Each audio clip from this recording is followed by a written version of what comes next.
El jardín decore con flores. Bueno, 12:28 y seguimos aquí haciendo contacto contigo en Radio Fuego 106.5. Es un gusto para mí estar en este viernes de lo que pasa pues en el mundo, también en el país, con Stalin Poveda, que es sociólogo, también es, de alguna manera ejerce el periodismo a través de las radios donde tú estás, y obviamente pues un director muy importante de servicios públicos de primera acá en Guayaquil. Mi querido Stalin, lo que ha sucedido en la semana, cayó Evo y nadie se imaginaba que esto iba a pasar. Recordemos que Evo, dentro de todo el clan socialista, es el que mejor manejó la economía de su país. Recordemos que tenía realmente pues una economía bastante fluida, pudo guardar dinero, se lo gastó todo, y pues de esa manera se mantuvo durante 14 años, ¿ok? Sin excesos en gasto público, sin doblar el gasto público, así se hayan sacado videos de que él sí era un hombre que tenía muchísimos excesos como presidente, o sea, muchas cosas importantes, digamos que muchos lujos, pero él, dentro de todos, se mantuvo pues con un país que no estuvo en ningún momento en riesgo de ir a la quiebra. Sin embargo, se fue. ¿Usted cree que se fue para siempre? Mariela, ¿cómo está? Gracias por esta Stalin querido, que no lo sé, porque yo no soy adivina, pero yo sé que ahora está en México, obviamente, pero sabemos que se fue. Sabemos que se fue, sí. Y que realmente pues fue un proceso muy, muy complicado porque, como se lo dice en redes sociales, inclusive lo describen muchas personas, con una tendencia del capitalismo, ¿no? Dentro de redes sociales, a quienes sigo especialmente, dicen, bueno, lo hizo bastante bien dentro de la economía, sin embargo, no digamos que no respetó algo tan importante como es la democracia. Bueno, hay un principio, un sinónimo o un decir popular. Hay personas que cavan su propia tumba. Ajá.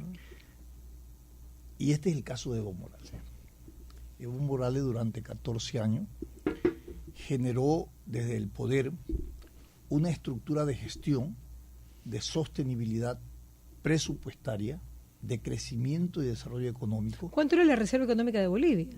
Bueno, había un fondo de reserva que estaba, hasta cuando me enteré antes de su caída, en 23.000 millones, uh-huh. Que era un fondo de reserva de todo lo que ha significado la nacionalización, porque lo primero que hizo su gobierno de Evo Morales, uh-huh. fue nacionalizar todos los recursos naturales.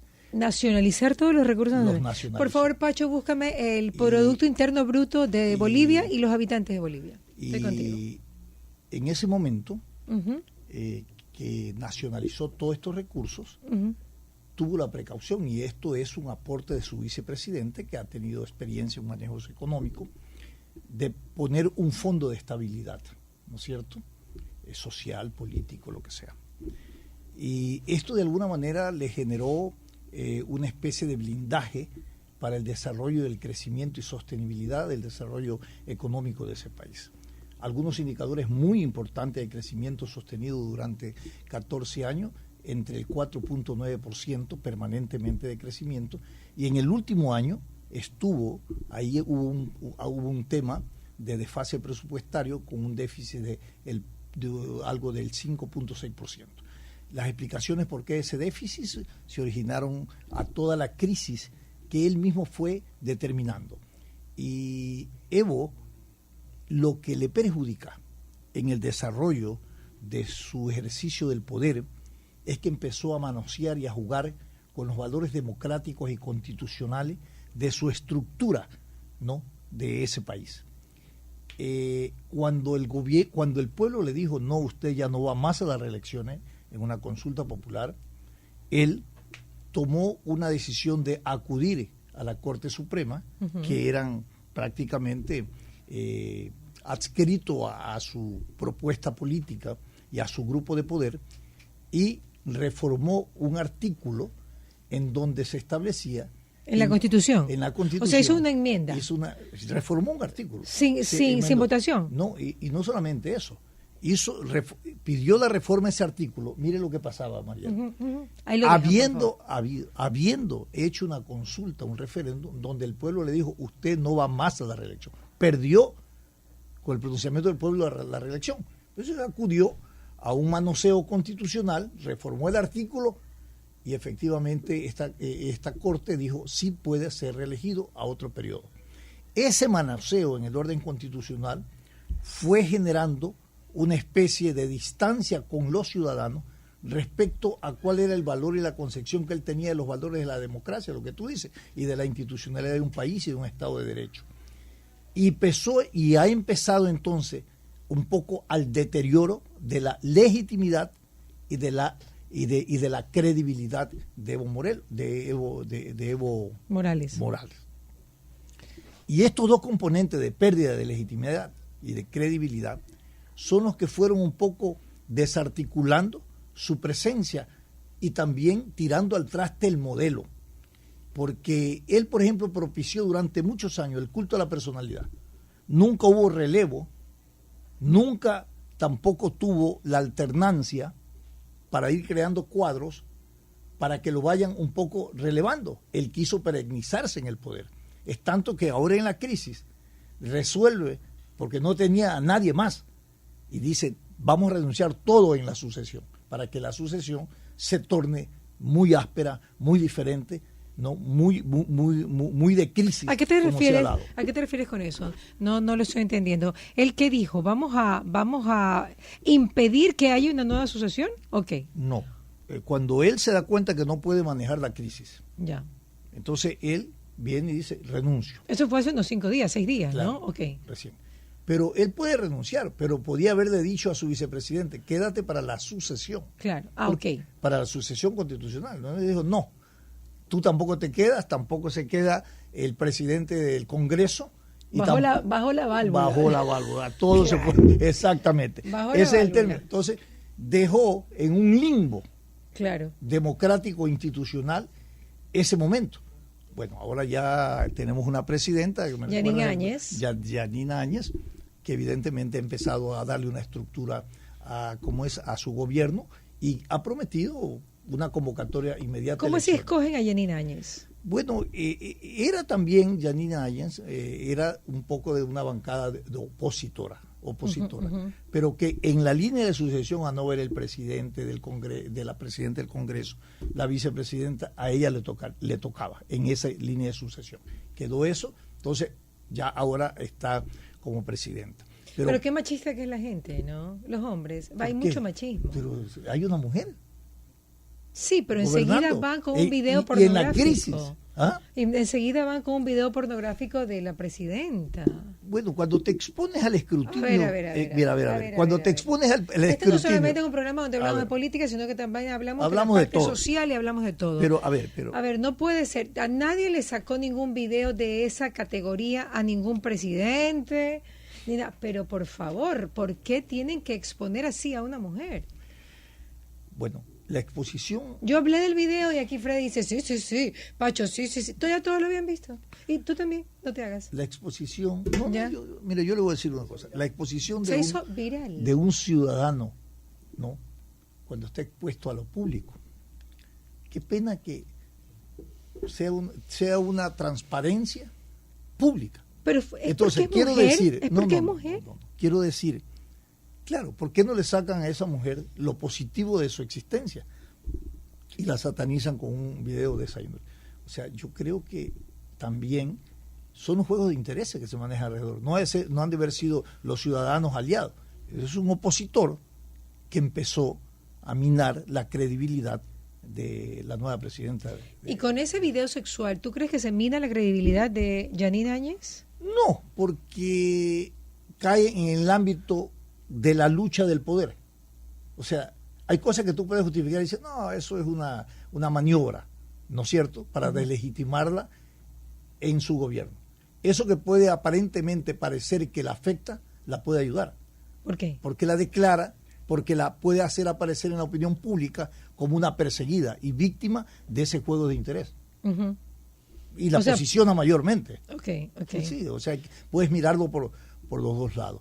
Pero en todo caso, el tema de Bolivia, además de todos los indicadores económicos que hemos analizado, leía con mucho interés un escritor que decía que la brecha de la pobreza continúa en Bolivia, hay un 60% de la población indígena, pero decía que la única brecha que cerró de la miseria crítica es la economía de Evo Morales.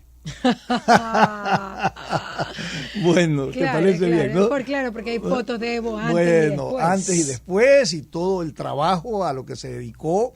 Ahí vi un programa de un prestigioso periodista peruano, de Bailey, donde le hace una radiografía. Bailey lo hace. Le hace una radiografía, ¿no? De cómo. No lo hace pedazos, le hace una radiografía de cómo el poder representado a través de Evo Morales genera una estructura del narcopoder.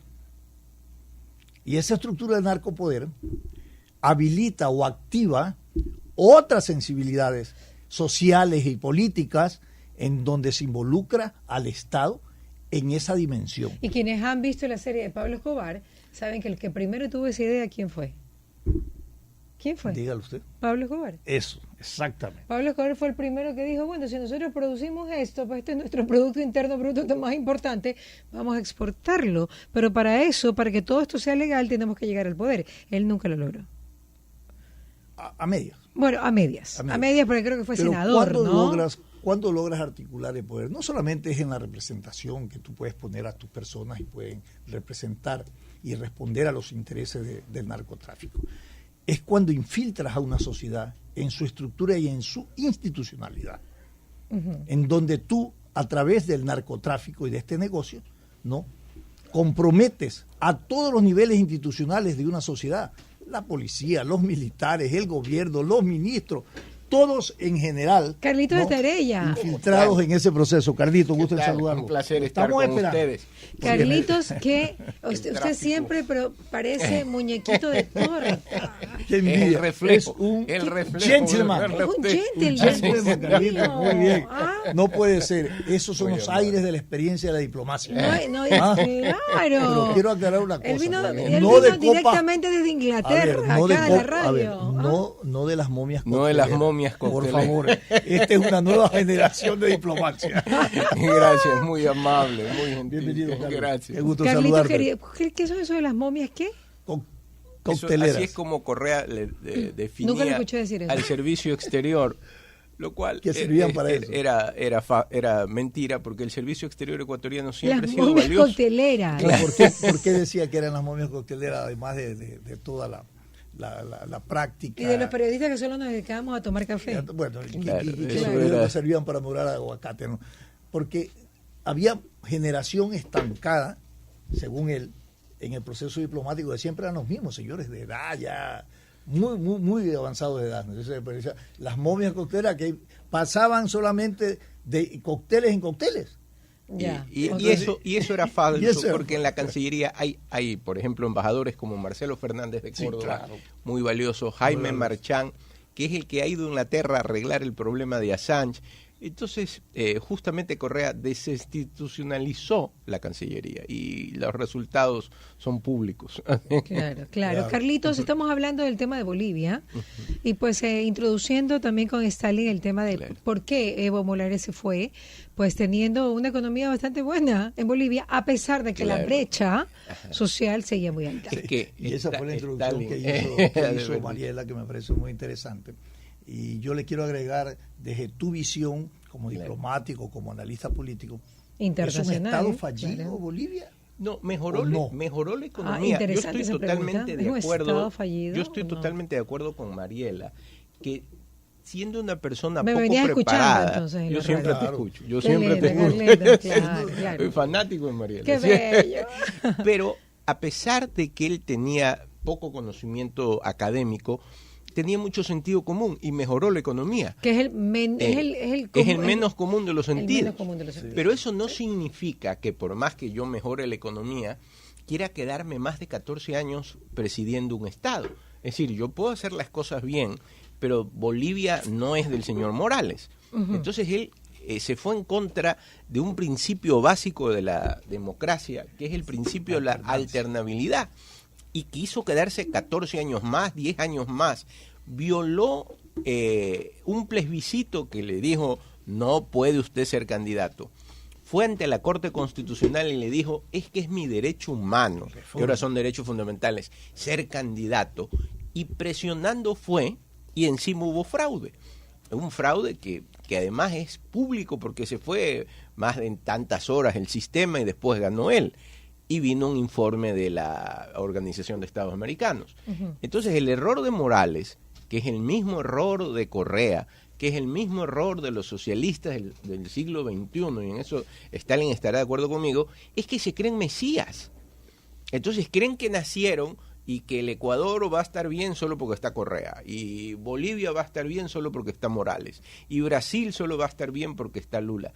Ni siquiera en el siglo XX, el político más importante del Ecuador, que fue José María Velasco Ibarra, se le ocurrió ser 10 años presidente. Fue 5 veces, periodos cortos, y siempre lo votaban y volvían. Es decir, el pueblo lo volvía a elegir, pero él no se le ocurrió. Y era un hombre sumamente honesto. Sumamente honesto. Se le ocurrió a los Castro quedarse como, ¿cuántos años? Los 50 Castro y 60 años. Sí quisieron que se han quedado. Son señores feudales. Señores feudales. Ahora, y los estados no tienen feudos. No tienen feudos, pero se apropian. Claro, no es como Luis XIV que decía l'état c'est moi, el Estado soy yo.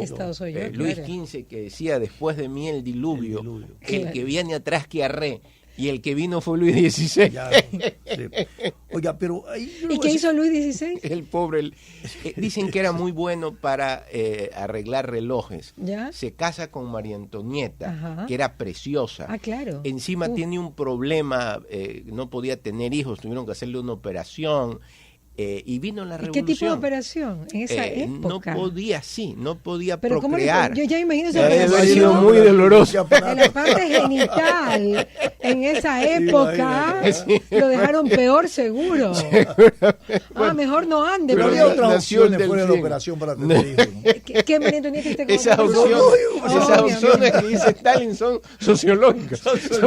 Antropológicas y sociológicas. Claro. Sexuológicas. Ahora, volviendo al análisis de los que se quieren perenizar. Bueno, a María Antonieta y Luis XVI los decapitaron. Lo decapitaron. Entonces, volviendo a esa lógica de los que se quieren perenizar en el poder, que todo fue esta tendencia de los socialistas del siglo XXI, también convirtieron el ejercicio del poder, ¿no?, en un culto a la personalidad. Pues. Así es, totalmente. Entonces, en Bolivia, tú lo que más un poco como Hitler. Yo creo que Hitler fue el primero que dentro de una república tuvo culto a la personalidad. No sé si antes, no sé si los Césares en Roma, ya me pierdo porque no soy tan erudita como ustedes. Ya eso era la estructura monárquica. Sí te establecía eso. Cuando ganaba un general y entraba en Roma, obligaba a un empleado que le diga en el oído, eres mortal, eres mortal, eres mortal, para que no te vayas y no te creas un gran hombre.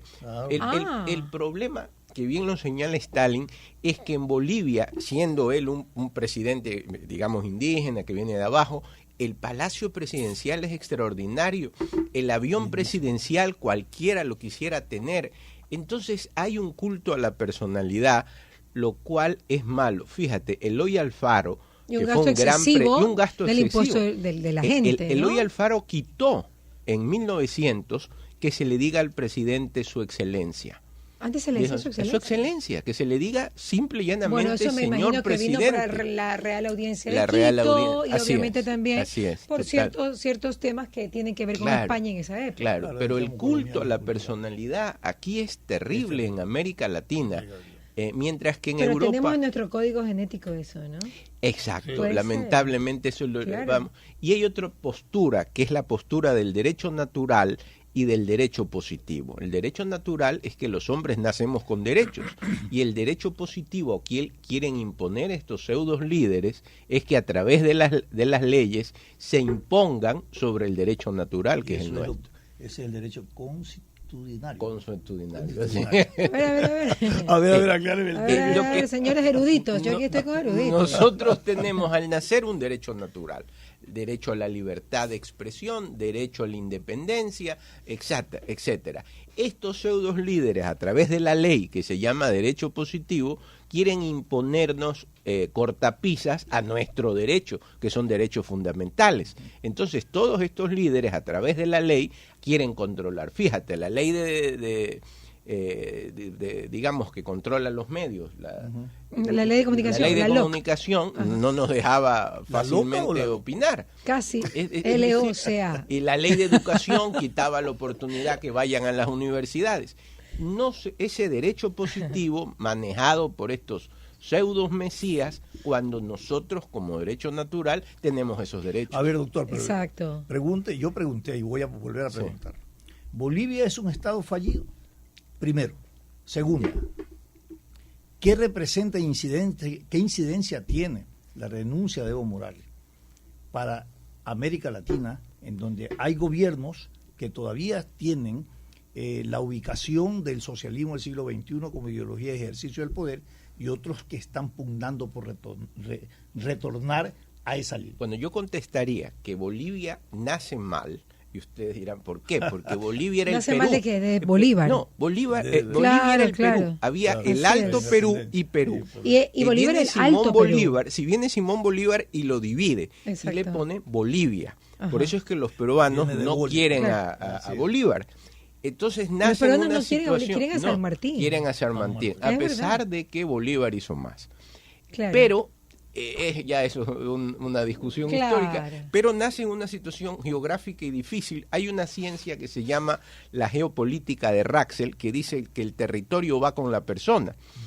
Si a esto le sumas, Mariela y Stalin, que le quitan la salida al mar, porque vienen una pelea con Chile y Chile le quita la salida al mar. Eso fue terrible. Desde el punto de vista, y ellos tienen además marina, es injusto que haya un estado que no tenga salida al mar.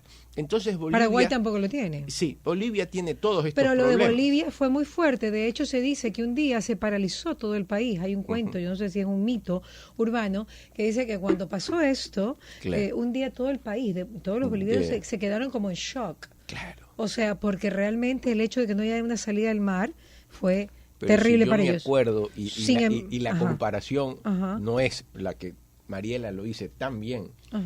Yo me acuerdo que cuando nos todo lo que diga Mariela está bien. Pero yo me acuerdo cuando nos quitaron Salinas, yo me indigné. Perteneciendo a la provincia del Guayas. Imagínate que nos quiten la salida al mar. Claro. Y a mí que me hubiesen quitado la manga del cura.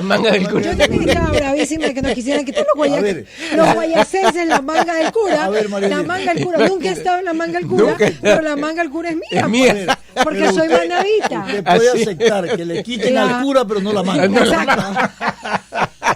La manga del cura es un lugar, que linda con el Guayas, pero pues está mucho más de ir al norte, sur, no me acuerdo. Pero siempre estuvo en disputa, pero hubo unas elecciones hace unos 2 años y todos los de la manga del cura quisieron ser manavitas. Manavitas, sí. Lo siento. Ya les entrevista, me encanta. Antes que viniera llegamos a la conclusión que en todos los indicadores que tenía en la economía, como ese Evo Morales, la única pobreza que cerró la brecha es la de él. Es la de exacto. Sí. Pero en todo caso sí mejoró Bolivia. Yo estoy en contra de todo lo que él ha hecho, de lo que representa, pero hay que ser justo. Mejoró Bolivia. Él creía en una reserva monetaria que aquí no se creía en la década ganada. Tenía sentido o en la década llamada ganada, ¿no? El problema de él es que se quedaron sin reserva monetaria. Y eliminaron todas las reservas. Exacto. Y que de hecho se le pide un préstamo a Evo Morales de parte del expresidente Correa, y yo creo que le pide 1.000 millones, puede ser, no sé la cantidad exacta, pero él le da la mitad. Claro. Y fue una forma de decir, a ver, yo me hubiese sentido pésimo que mi pana, mi yunta, yo le pida 1 y me dé 500, es decir, ¿viste mal? O sea, que no confía en que yo le voy a pagar, ¿o cómo es la cosa? Mal repartido. Mal repartido. Y de hecho, cuando vino Morales acá, y lo increpó. Al expresidente Correa y le dijo, ¿y usted por la serie de guardaespaldas que le habían puesto y una serie de sí era distinto. El problema de Morales es que se quiso quedar más del tiempo perennizado, y eso en la vida todo es cambio, la democracia es alternabilidad. Bueno, y también deberían ser mucho más cautos presidentes, porque por ejemplo los políticos suecos son más pobres que nadie. Y yo creo hay un video, y ahora que pobres o modestos en su accionar. A ver, son modestos en su accionar, son modestos en su accionar. Cuando ellos deciden ser diputados, les dan un departamento de 40 metros cuadrados. Sí. Claro. Okay, durante toda la semana lavan su ropa, y tienen baño comunitario y cocina comunitaria. Y a eso se tienen que someter durante los 4 años que son legisladores. Y si no quieres someterte a eso, pues no seas político. Entonces, vamos a ver, pues, si a los políticos, les encantaría. Pero es que pues, aquí es otro concepto. Es otro. Aquí los políticos. ¿Qué concepto tiene la política? El servir. El servir. Esa es la condición básica. Ahora, ética, hay moral políticos de la fabulosos. Ojo, yo no estoy en contra de todos los políticos. Hay excepciones. Hay muy buenos políticos hay y hay otros políticos que realmente juegan muy bien su ajedrez y que me gustan. Así que, y que tiene que ver, y que se comportan de acuerdo a la circunstancia de Latinoamérica, porque yo solamente estoy haciendo un ejemplo de lo que son los países escandinavos, más no que se pueda aplicar acá totalmente porque somos de otra cultura. Bueno, completemos el concepto de la política. Es para servir, no para servirse. Y hablemos de lo que se sirven y llevan al caos, a una república, a una institucionalidad, a una democracia. Y es la de falta de valores. Es la falta de valores. Eso es, de eso estamos plagados. Hay una ausencia de valores, como dice Carlos, terrible. Platón hace mucho tiempo, Mariela, escribió un libro que se llamaba La República de Platón, que es una república ideal, donde decía los que mandan siendo hombres o mujeres, y Platón lo decía hace muchísimos años, la mujer puede dirigir, tienen solo que dedicarse a dirigir, pero no pueden ser ricos. Los comerciantes deben ser ricos, pero no pueden tener poder. Y los militares tienen que tener condecoraciones y dedicarse a lo que tienen que hacer. Aquí a la parte hay dichos populares sobre pero eso. Pero aquí todo una el mundo verdadera sociedad. Zapatero a tu zapato. Claro, coloquialmente diciendo. Claro, quedó más. Estoy tratando de no perder la esencia de este programa. Claro, aquí somos coloquiales y hablamos lo que es ñaños.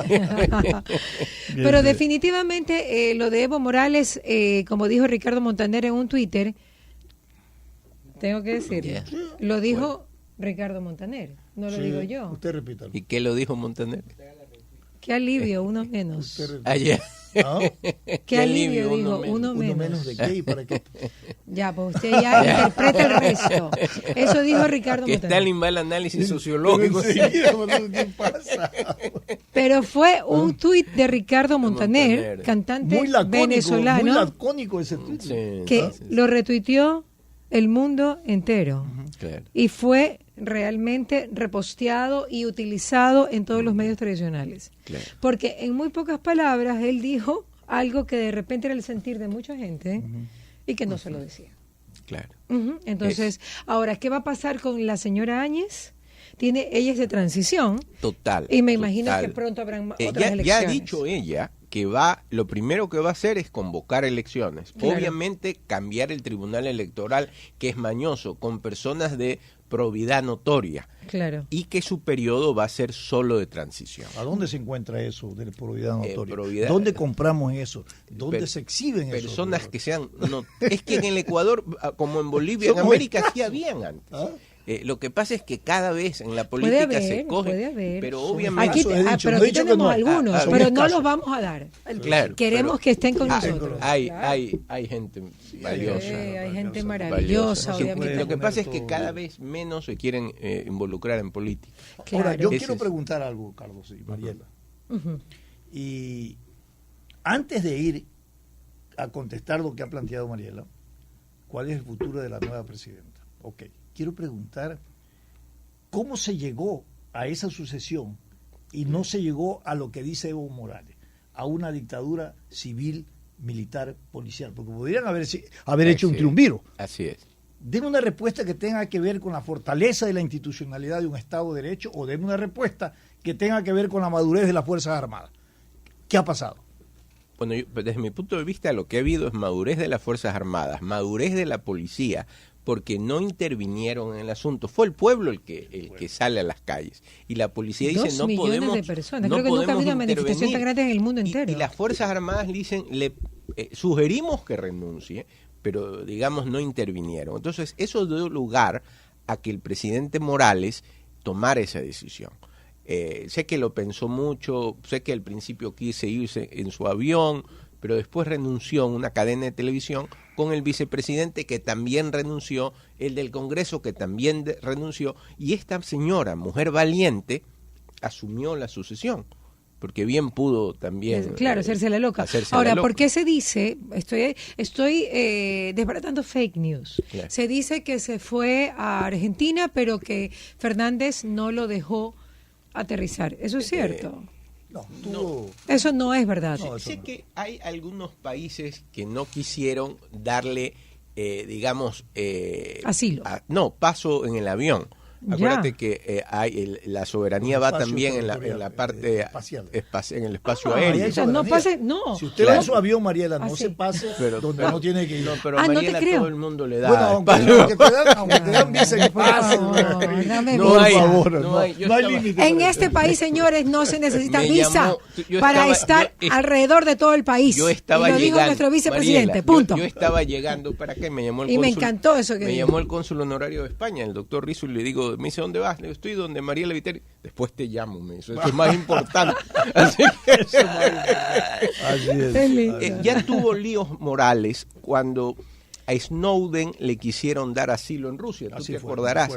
Morales decidió viajar a Rusia y dio unas declaraciones a la televisión rusa en español diciendo que él estaba a favor de Snowden. Estuvo 3 días y el momento en que él se va del aeropuerto, Snowden se desaparece. Seguramente se quedó dormido, se metió en el baño, yo qué sé. Y pensaron que Morales se lo llevaba en el avión. ¿Ya? Y en el espacio aéreo de todos los países no le daban permiso para que el avión pueda, digamos, llegar a ese estado y poner gasolina. Le decían, está negado el permiso. Soy el presidente de Bolivia. Sí, señor, está negado el permiso. Llegó a España y la policía ingresó al avión presidencial diciéndole... Con la justa, pues ya no tiene gasolina. Le traemos café. Era bien para ver si estaba Snowden. No. Es decir, ya Morales ha pasado. Hay cosas curiosas dentro de todo esto. Qué increíble. Sí, bueno, pero finalmente llegó a México. Llegó a México. Donde López Obrador, que yo no sé el análisis sociológico de Stalin sobre este señor, que es muy especial. López Obrador, no sé si tú lo habrás leído sobre él, pero es muy especial. Bueno, ojo, Rusia ya reconoce a Áñez como presidente de Bolivia. Salió hoy día en un periódico, ¿no? Bueno, además otra cosa, que la presidencia de Bolivia es una presidenta de transición. Esto es muy importante. Porque, ¿qué es lo que podría ocurrir? Que los juegos de interés alrededor de esta inestabilidad, ¿no es cierto?, se articulen con ella y le propongan hacer un gobierno de coalición, y le digas, todavía no convoques, quédate hasta el otro año, un año más, hasta consolidar toda la estructura, el gobierno y acomodar el país. Entonces puede ocurrir una cosa de esa que es forzada también. Sí, pero eso sería, digamos, cambiar la lectura que el pueblo boliviano tuvo de nuevas elecciones. Es decir, quedarme. Sería, claro, no, o sea, no hay que jugar también con lo que el pueblo. Fíjate que ella dice, voy a convocar. Sí. Pero no dice cuándo. Porque el tema es que ella tiene que armar un Consejo Nacional Electoral, tiene que armar una estructura, un gabinete, definir política. Es complicado. Pues se te va a llevar eso, ¿cuánto? 4 meses. Frente a la lectura del pueblo que dice, no, yo quiero elecciones ya. Tendrá que hacerlo lo más rápido. ¿Creen que una mujer no tiene esa capacidad o qué? Totalmente. Yo creo que este es el siglo de la mujer. Por favor. Yo estoy seguro que este es el siglo. En la universidad, mis mejores alumnas son mujeres. Largo. Tú sabes que el otro día estuve aquí un psicólogo y dijo que con el tiempo las mujeres se van a volver más varoniles y los hombres más femeninos. Me pareció interesante. Me parece una exageración. Yo estaba por decirlo menos, por la voz de protesta. Vayan, le doy el número, hablen con él. ¿Lo dijo acá o no, Pacho? Sí. Mariela, estaba leyendo está yo. Y lo puedes ver, Mariela. Estaba leyendo Pacho, ¿sí fue o el mensaje llega distorsionado? Yo no sé por qué tú le crees a Pacho, no a mí. No, yo pregunto. O sea, a ver, como mira esta. Hay que constatar. Es porque son hombres. Lo dijo en broma. No lo dijo en broma. No lo dijo en broma. No lo dijo en broma. Lo dijo porque te vio a ti, Pacho. Cuando yo estaba leyendo sobre un libro de las profesiones, ¿ya? Y dice que la mujer va a triunfar en todo. Por ejemplo, medicina, que es mejor la mujer porque la mujer tiene habilidad en las manos. No, y la operación es cortar y coser. Lo que yo no soporto es mujeres pilotos. Bueno, no. Lo que pasa es que las mujeres tienen más destreza que nosotros. Más destreza en la mano, pero... No, de muchas habilidades, algo que me llamó la atención, pero para sí. viajar al espacio, la mujer es más apta, porque dice que el viaje al espacio hay una serie de cambios de temperatura que los tiene la mujer, digamos, en un momento determinado. Claro. Entonces dice, la mujer es más apta para viajar al espacio. ¿De verdad? Sí, estuve leyendo hace poco. Pero bueno, lo que pasa, yo creo que hay profesiones para lo uno y para lo otro. Claro. Yo todavía soy de esa camada. De esa camada. Todavía creo que... que la mujer debe hacer tal cosa y no lo que hacía los hombres. Pero no te refieres a solamente lo de los platos. No. A esa variedad de actividades. No.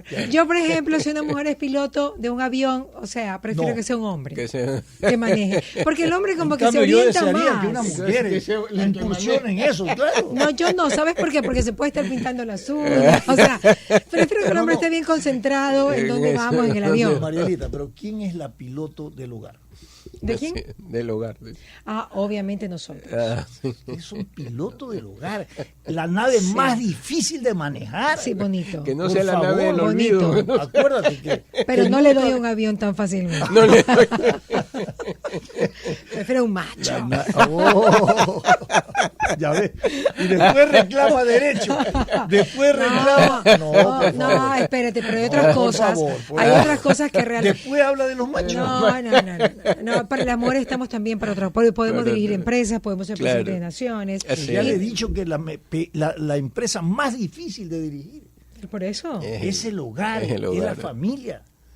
Y por eso dicen que la expresión matrimonio viene de madre. De madre. Matrimonio. Claro. Además, ustedes históricamente vivieron una etapa de matriarcado permanente que nos sometieron a nosotros. De matriarcado. Claro. Pues. ¿En qué momento? ¿Me puedes explicar? A ver, ¿en qué momento? Porque que yo sepa, las amazonas, que realmente eran mujeres muy valientes, existieron en una comunidad específica. Stalin ha tenido hoy algunos líos. Sí, a Stalin le viene pegando. A Stalin le viene la mujer te pegó. La mujer le pegó hoy día. Eso se llama matricidio. Homicidio. Chicos, así como Tres Patines. Ay, no, Dios mío. Bueno, pero ya para finalizar, porque es la 1:05. Sí, me encanta que vengan, no se pierdan. No se pierdan de medio. Óyeme, pero hay otro Invítanos tema. más seguido, María. No, yo cantaba todos los viernes, venga, yo feliz. No, hay otro tema importante. Bueno, el próximo viernes voy a estar en Quito, qué pena. Pero bueno, en todo caso, no, qué pena ir a Quito, me quedé ir a Quito, pero no voy a estar acá.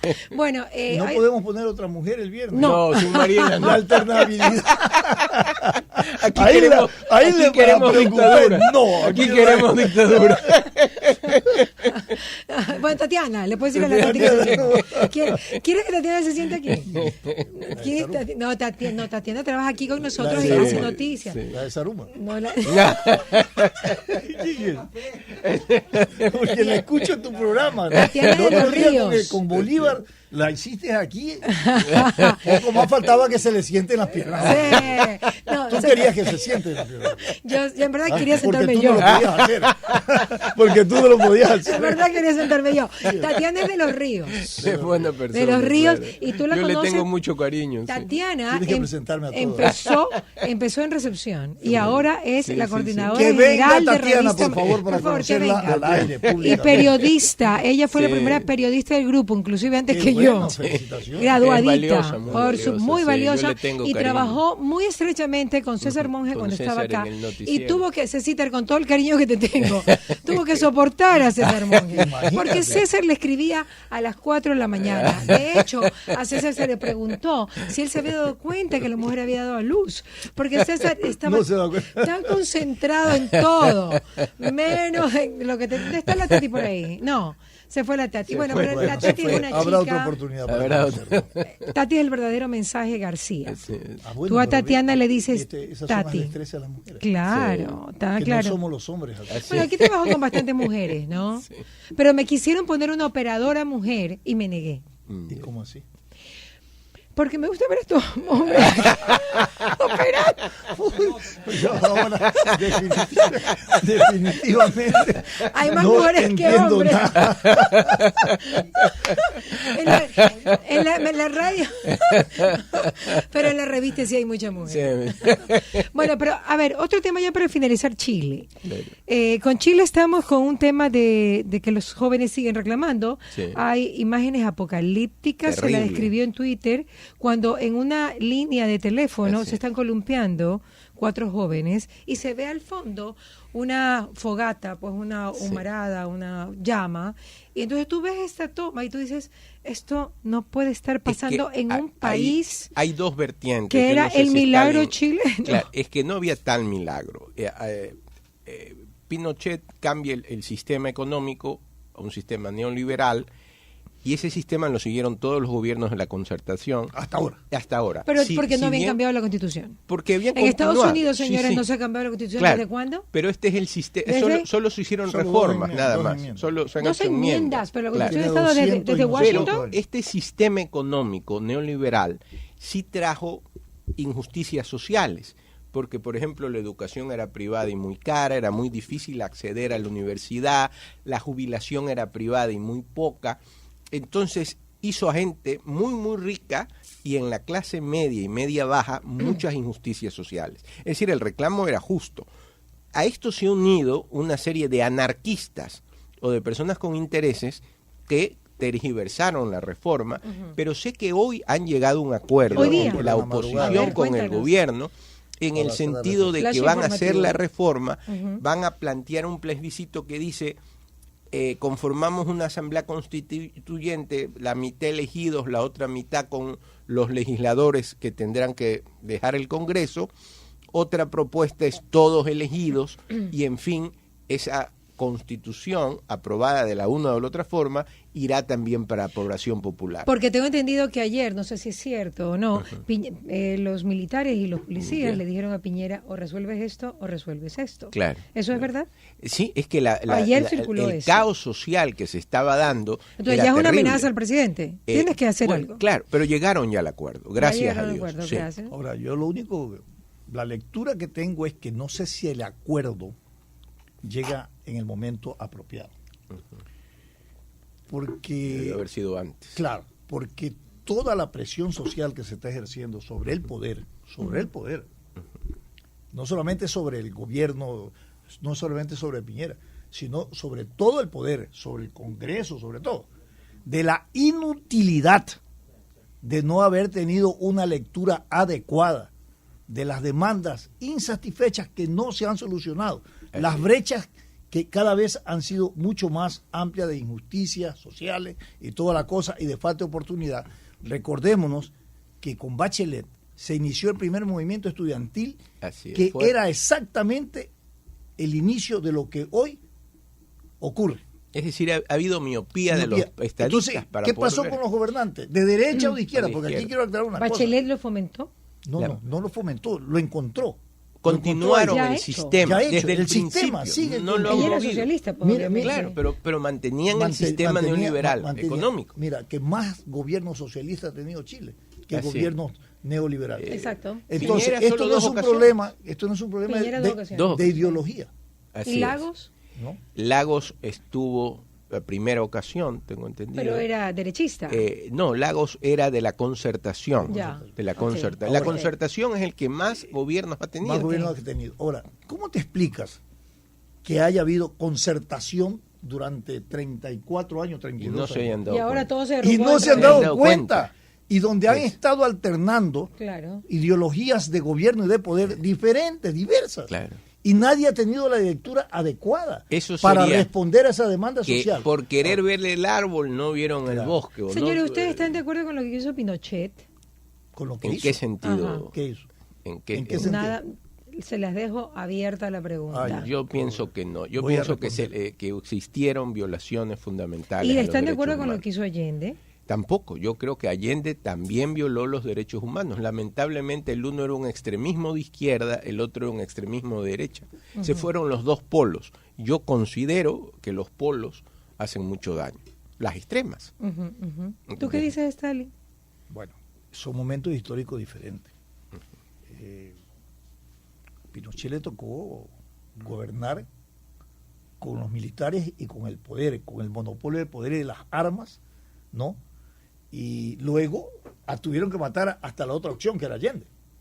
Entonces son dos momentos históricos y dos actores que marcaron en el mundo posiciones ideológicas, no solamente de ejercicio de poder, sino de visiones de respeto de derechos, claro, en el un ámbito y en el otro ámbito. Y de ahí creo que se fue enriqueciendo la necesidad en el mundo de montar una supraestructura, ¿no?, de los derechos humanos que hoy ha venido cobrando bastante interés para proteger justamente el valor democrático, los derechos, la libertad y las instituciones. Y la base de lo que dice Stalin es fundamentalmente los derechos humanos no tienen ideología. No son de izquierda ni de derecha. Nada. Son derechos humanos y deben ser respetados. Son derechos fundamentales. Ahora, ¿para quién se crean los derechos humanos respecto al respeto? Y esto no me va a dejar, si me lo aclara. Se crean para evitar los abusos del poder y del Estado. Claro, por eso era absurdo frente a la sociedad civil. Era absurdo que Correa decía, ¿por qué no respetan los derechos humanos del Estado? Si el Estado es el que tiene la fuerza, es para los ciudadanos, para el ciudadano común, claro, que tenga ese respeto, esos derechos. Claro, que ese Estado no pase esos límites y agreda y afecte eso. Hemos estado conectados. ¿Por quiénes van a votar en las próximas elecciones del 2021 acá en el Ecuador? ¿Qué? Habrá por ti, ¿Quién Mariela. es candidato? Te lanzamos de candidata, Mariela. Esta es una opción. Tú eres una opción otra vez unidos. De una vez estaríamos felices. El lanzamiento oficial a la presidencia. Nos tienes a los dos. Mariela Viteri. Estamos en tu buró político. Ole, torero. Acepta. Yo no me meto en política. Aquí tengo a Paquirri y el Juli. No, tú nunca te has metido en política. ¿Cómo te manejaste en el tiempo del expresidente Correa? No, con prudencia. Traté de no. Yo lo conocía en la universidad. ¿Tú fuiste también? Claro, tenía una amistad. ¿Cuántos años tienes tú, Carlitos? 57 cumplí el 9 de noviembre. 57. ¿Pero por qué lo conocí en la universidad? Lo conocí porque él era de economía, yo era de derecho. Es verdad. Tuve una él era presidente de la federación, me nombró presidente del Año de la Paz, que en esa época era, y tuve una relación cordial, pero no coincidía con sus ideas. Independientemente, él era una persona... No estaba metido. Pero sí pienso que a Correa se le fue, digamos, ser estadista es mucho más. Y yo creo que a veces él puso la amistad sobre los intereses del Estado. Y eso es terrible. ¿Tú qué dices, Stalin? ¿Tú cómo te manejaste? Con el expresidente de Rafael Correa. Bueno, tuve una relación áspera, si se quiere. ¿Por qué? Porque como hacía radio, lo entrevisté algunas veces, unas 4 o 5 veces, y algunas de esas entrevistas fueron entrevistas muy, muy ásperas. Bueno, y creo que normalmente nunca fuimos confrontativos.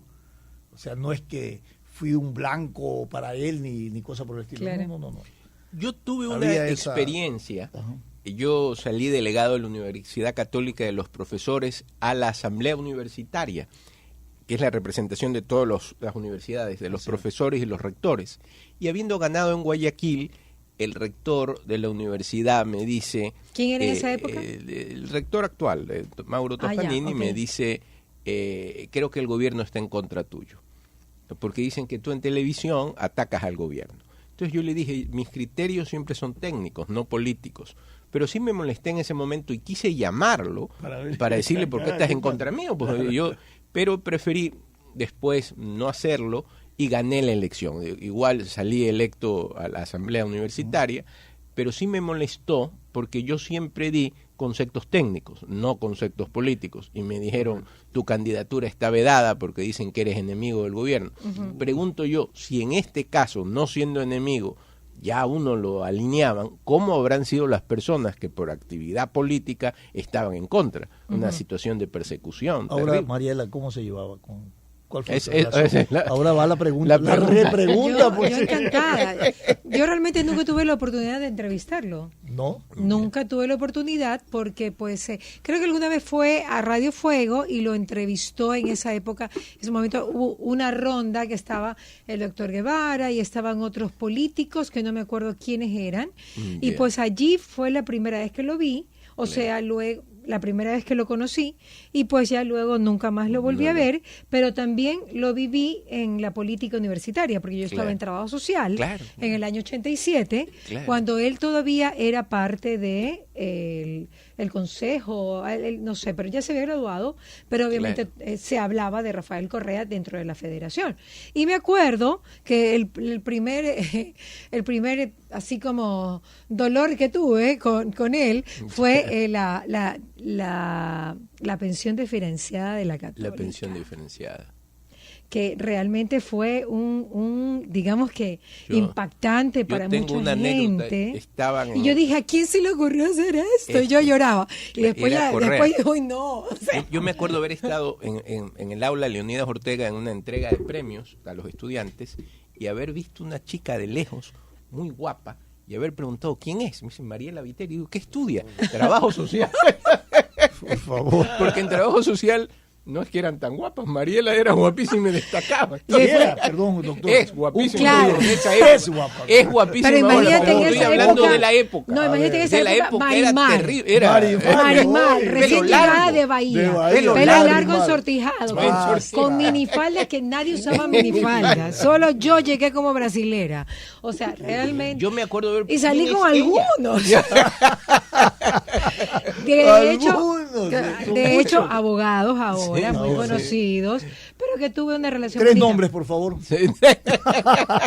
No puedo decirlo. No puedo decirlo. Aunque ganas no le falta. No, porque ya. No, por respeto, obviamente, porque son hombres que ya están casados. Claro. Pero bueno, pero en todo caso, era muy bonito estar en el edificio principal. Claro. Muy bonito. La Católica era pequeña. Un ambiente muy agradable. Un ambiente muy, muy, muy interesante. Mientras ustedes disfrutaban ese edificio al frente, yo estaba al frente en la Universidad de Guayaquil. Tú estabas en la Universidad de Guayaquil estudiando sociología. Es que sociología no había en la Católica, pues, había literatura, ¿no? Que era otra cosa, que no era sociología, no. Y si hubiese estado sociología, nos hubiésemos visto porque hubiese estado en el edificio principal, que era el tipo de carreras que se seguían allí. Ahí. Ajá, claro que sí. Ahora, ya para finalizar, lo más destacado de la semana, pues Isa, cuando le dice a nuestro vicepresidente que no vaya por ciertos lugares y el vicepresidente Otto Sonnenholzner con una soltura y realmente con una gracia también y diciendo la verdad ante todo de una manera técnica. Yo no necesito visa, vamos a responder con trabajo. Así es. ¿Qué? Bonito. Y después lo destacado de la semana. Está muy bien. Y hay otro destacado de la semana. Vamos a hacer destacados de la semana cuando nos reunamos. Para aumentar la continuidad de lo que dice.